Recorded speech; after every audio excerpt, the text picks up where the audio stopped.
Okay class, so today we are starting a new topic, a very small topic in today's class, chemical bond first year chapter 4 chemistry। और आज हम discuss करने वाले हैं bond energy को, bond की तवानाई। What is bond energy? Bond energy को दो तरह से डिफाइन किया जा सकता है, ठीक है। There are two definitions of bond energy, first one is here and the second one is here.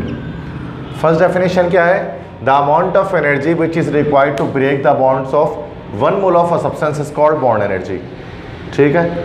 मतलब क्या कि किसी भी कंपाउंड के या मतलब के अमाउंट, किसी भी कंपाउंड के, किसी भी सब्सटेंस के 1 मोल के बॉन्ड को ब्रेक करने के लिए हमें जो एनर्जी रिक्वायर होती है उसको हम लोग कहते हैं बॉन्ड एनर्जी। इस बात को याद रखें कि बॉन्ड फॉर्मेशन जो है वो बॉन्ड फॉर्मेशन एक एक्सोथर्मिक प्रोसेस है, जबकि बॉन्ड क्लेवेज, बॉन्ड का टूटना एक एंडोथर्मिक प्रोसेस है। कि जब भी हमें बॉन्ड को ब्रेक करना होता है तो बॉन्ड को ब्रेक करने के नतीजे में हमें क्या करना पड़ता है कि हमें एनर्जी देनी पड़ती है। तो किसी भी सब्सटेंस के 1 मोल ऑफ सब्सटेंस के बॉन्ड को ब्रेक करने के लिए जितनी एनर्जी देनी पड़ेगी, जितनी एनर्जी की रिक्वायरमेंट होगी, जितनी हीट एनर्जी उसको देनी पड़ेगी, उसको हम कहते हैं बॉन्ड एनर्जी, बॉन्ड की तवानाई। और इसकी यूनिट होती है किलो जूल पर मोल, किलो जूल पर मोल में उसको मेजर किया जाता है। लेट्स हैव एन एग्जाम्पल, एक एग्जाम्पल देखते हैं। जैसे कि हाइड्रोजन का मॉलिक्यूल है H2, हाइड्रोजन ने हाइड्रोजन के साथ सिंगल कोवेलेंट बॉन्डिंग कर ली है। अब अगर हम इसके बॉन्ड को तोड़ना चाहें, अगर हम चाहें कि इसका बॉन्ड ब्रेक हो जाए तो फिर क्या करना पड़ेगा? इससे हमें एनर्जी देनी पड़ेगी, एक मखसूस अमाउंट ऑफ एनर्जी। जब हम इसे देंगे तो आखिरकार ये हाइड्रोजन के बीच का सिंगल कोवेलेंट बॉन्ड ब्रेक होगा और ये दोनों, मतलब ये जो हाइड्रोजन मॉलिक्यूल है वो एटॉमिक हाइड्रोजन की सूरत में सेपरेट हो जाएगा, ठीक है। और उसके लिए जो हीट एनर्जी रिक्वायर्ड होती है that is this 495 kilo joule per mole. 495 kilo joule per मोल या 104 किलो कैलोरी पर मोल हीट एनर्जी जब हम हाइड्रोजन के मॉलिक्यूल को देते हैं तो क्या होता है कि हाइड्रोजन का जो मॉलिक्यूल है वो हाइड्रोजन के एटम्स में कन्वर्ट हो जाता है, H और H अलग हो जाते हैं।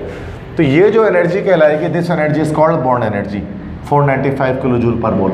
अब चूंकि बॉन्ड टूट रहा है तो एनर्जी देनी पड़ रही है, एंडोथर्मिक प्रोसेस है, दैट्स वाई एंथैल्पी वैल्यू जो है उसको हमने पॉजिटिव में लिखा, प्लस में इसके आंसर आया, ठीक है। अब इसी को अलग अंदाज से डिफाइन कर सकते हैं कि the amount of energy which is released when the bonds of 1 mole of a substance is formed, कि जब बॉन्ड फॉर्मेशन होगी, 1 मोल बॉन्ड बनेंगे किसी सब्सटेंस के, तो सूरत में क्या होगा? हीट एनर्जी रिलीज होगी, हीट एनर्जी खारिज होगी। तो जितनी भी हीट एनर्जी खारिज होती है 1 मोल ऑफ अ सब्सटेंस की फॉर्मेशन पर, उसको हम लोग कहते हैं बॉन्ड एनर्जी, ठीक है। Like when these 2 hydrogen atoms are combined, जब हाइड्रोजन के साथ कंबाइन होगा, सिंगल कोवेलेंट बॉन्डिंग जब भी आपस में करेगा, ठीक है, तो हाइड्रोजन का मॉलिक्यूल बन जाएगा और H और H के बीच की बॉन्ड की फॉर्मेशन हो जाएगी, ठीक है।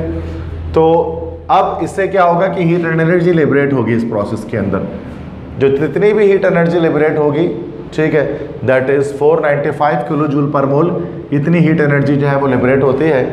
तो इसको हम लोग कह देंगे दैट इज़ नाउ कि ये आपकी बॉन्ड एनर्जी है। तो यहाँ पर नेगेटिव में वैल्यू इस वजह से है चूँकि एक्सोथर्मिक प्रोसेस है, हीट एनर्जी रिलीज हो रही है, तो ये भी बॉन्ड एनर्जी है। तो हम बॉन्ड एनर्जी को दोनों तरह से बता सकते हैं, बॉन्ड फॉर्मेशन की सूरत में भी बता सकते हैं और बॉन्ड क्लेवेज की सूरत में भी बता सकते हैं, दोनों तरह से बता सकते हैं। तो यूनिट हमेशा सेम, मतलब वैल्यू हमेशा सेम आएगी, लेकिन उसके जो साइंस होंगे वो अलग होंगे। बॉन्ड फॉर्मेशन के लिए जो है वो जो है नेगेटिव होंगे चूँकि वो रिलीज होगी एनर्जी, और बॉन्ड ब्रेकेज के लिए पॉजिटिव वैल्यू होगी चूँकि वहाँ पर एनर्जी एब्जॉर्ब हो रही है। अच्छा, now factors on which bond energy depends, कि वो कौन से फैक्टर्स हैं जिन पर बॉन्ड एनर्जी डिपेंड करती है, इसके बारे में डिस्कस करते हैं कि किन फैक्टर्स पर बॉन्ड एनर्जी जो है वो डिपेंड करती है। तो 2 फैक्टर्स हैं जिन पर बॉन्ड एनर्जी डिपेंड करती है। सबसे पहला आयनिक कैरेक्टर, तो 2 फैक्टर्स हैं जिन पर बॉन्ड एनर्जी जो है वो डिपेंड करती है। सबसे पहला फैक्टर यहाँ पर है आयनिक कैरेक्टर, ठीक है, जिसको हम पोलैरिटी या डिफरेंस ऑफ इलेक्ट्रोनेगेटिविटी कह सकते हैं, कि जितना ज़्यादा आयनिक कैरेक्टर होगा कोवेलेंट बॉन्ड के अंदर उतनी ज़्यादा जो है वो बॉन्ड एनर्जी होगी, ठीक है। तो कोवेलेंट बॉन्ड में आप जानते हैं आयनिक कैरेक्टर जब आते हैं तो covalent bonds polar covalent bond बन जाते हैं, पोलैरिटी उनके अंदर आ जाती है, प्लस माइनस चार्जेस आ जाते हैं, ठीक है। तो जितनी ज़्यादा आयनिक कैरेक्टर होगा, या हम कह सकते हैं जितनी ज़्यादा जो है वो डायपोल मूवमेंट होगी, या जितना ज़्यादा डिफरेंस ऑफ इलेक्ट्रोनेगेटिविटी होगा, जितनी ज़्यादा पोलैरिटी होगी उतनी ज़्यादा बॉन्ड एनर्जी होगी, ठीक है। जैसे कि अगर हम बात करते हैं HF और HCl दोनों के बीच सिंगल कोवेलेंट बॉन्डिंग पाई जाती है। हाइड्रोजन फ्लोराइड के अंदर भी सिंगल कोवेलेंट बॉन्डिंग होती है और हाइड्रोक्लोरिक एसिड के अंदर भी सिंगल कोवेलेंट बॉन्डिंग पाई जाती है। लेकिन HF की बॉन्ड एनर्जी ज़्यादा होती है HCl से। क्यों? क्योंकि HF का आयनिक कैरेक्टर ज़्यादा है, इसकी पोलैरिटी ज़्यादा है। अब कैसे समझ में आएगी इसकी पोलैरिटी ज़्यादा है? हम इसके इलेक्ट्रोनेगेटिविटी डिफरेंस ले लेते हैं कि इसकी 4 है और इसकी 2.1 है, दोनों को माइनस किया 1.9 आई, तो ये इसकी इलेक्ट्रोनेगेटिविटी का डिफरेंस आया एक। और यहाँ इलेक्ट्रोनेगेटिविटी डिफरेंस क्या आएगा? क्लोरीन 3 है और हाइड्रोजन 2.1 है, 0.9 आ गया। इसका मतलब ज़्यादा डिफरेंस ऑफ इलेक्ट्रोनेगेटिविटी आया HF का। इसका मतलब ज़्यादा पोलर बॉन्ड ये है, ज़्यादा आयनिक कैरेक्टर इसमें है। इसकी वजह से HF के बॉन्ड को तोड़ना ज़्यादा मुश्किल होगा, HCl के बॉन्ड को तोड़ना आसान होगा। इसकी बॉन्ड एनर्जी ज़्यादा होगी, इसकी बॉन्ड एनर्जी कम होगी। ठीक है, तो पहली चीज़ तो ये पोलैरिटी पर डिपेंड करती है, आयनिक कैरेक्टर पर डिपेंड करती है। और दूसरी चीज़ के बॉन्ड एनर्जी डिपेंड किस पर करती है? बॉन्ड लेंथ पर करती है। और किस तरह डिपेंड करती है? इन्वर्सली प्रोपोर्शनल होती है। जितना ज़्यादा बॉन्ड लेंथ होगा उतनी कम बॉन्ड एनर्जी होगी, और जितना कम बॉन्ड लेंथ होगा उतनी ज़्यादा बॉन्ड एनर्जी होगी। इन्वर्सली प्रोपोर्शनल है दोनों आपस में। बॉन्ड लेंथ किसे कहते हैं? Distance between the centres of two covalently bonded atom. Covalent bond जब बन जाता है तो उनके सेंटर्स के बीच का जो डिस्टेंस होता है उसको हम बॉन्ड लेंथ कहते हैं। बॉन्ड लेंथ जितनी ज़्यादा होगी बॉन्ड एनर्जी उतनी कम होगी, उसके बॉन्ड को तोड़ना इतना आसान होगा। तो इस वजह से कहा जाता है कि ट्रिपल बॉन्ड की बॉन्ड एनर्जी डबल बॉन्ड से ज़्यादा होती है। चूँकि ट्रिपल बॉन्ड की जो बॉन्ड लेंथ होती है 1.20 एंगस्ट्रॉम होती है, मतलब वो थोड़े करीब करीब आए होते हैं कार्बन के एटम्स। और डबल बॉन्ड में जो होते हैं वो 1.34 एंगस्ट्रॉम है। इसका मतलब कि थोड़े से कार्बन एटम्स दूर दूर होते हैं, जिसकी वजह से क्या होता है कि कार्बन कार्बन ट्रिपल बॉन्ड को तोड़ना ज़्यादा मुश्किल है बनिस्बत कार्बन कार्बन डबल बॉन्ड के।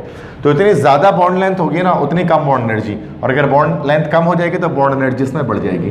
तो दो चीज़ों पर, दो फैक्टर्स पर डिपेंड करता है बॉन्ड एनर्जी। पहली चीज़ तो आयनिक कैरेक्टर के साथ डायरेक्टली रिलेटेड होता है, और बॉन्ड लेंथ के साथ बॉन्ड एनर्जी जो है वो इन्वर्स से रिलेटेड होती है। ठीक है, so this is all we discussed about bond energy according to our first year chemistry syllabus. ठीक है, बात समझ में आ गई?